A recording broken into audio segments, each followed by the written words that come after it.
गांव के कोने में बसा हुआ वो छोटा सा घर, जहां सूरज की पहली किरण सबसे पहले दस्तक देती थी, वहां रहने वाला रघु एक साधारण किसान था।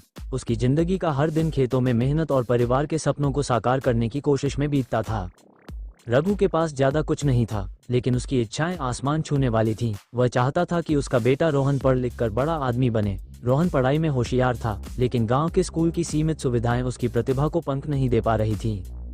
एक दिन रघु ने फैसला किया कि वह रोहन को शहर के बड़े स्कूल में पढ़ाएगा। इसके लिए उसने अपनी जमीन का एक टुकड़ा बेच दिया। गांव वालों ने उसे ताने दिए, अपनी जमीन बेचकर पढ़ाई के लिए खर्च करना, ये तो पागलपन है। लेकिन रघु ने किसी की बात पर ध्यान नहीं दिया।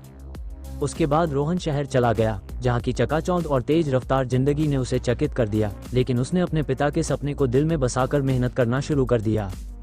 शहर में पढ़ाई का खर्चा दिन ब दिन बढ़ता जा रहा था, इसलिए रघु ने खेतों में दोगुनी मेहनत करनी शुरू कर दी। वह खुद आधा पेट खाता, लेकिन रोहन को हर महीने पैसे भेजता। दूसरी ओर रोहन भी अपने पिता की मेहनत को बेकार नहीं जाने देना चाहता था, इसलिए वह दिन रात पढ़ाई करता और परीक्षा में टॉप करने की ठान ली थी।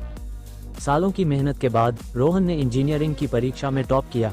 उसे एक बड़ी कंपनी में नौकरी मिली, और जब पहली बार रोहन ने अपनी तनख्वाह से अपने पिता को एक चेक दिया, तो रघु की आंखों में आंसू आ गए, क्योंकि वह पल उनकी जिंदगी का सबसे खूबसूरत पल था।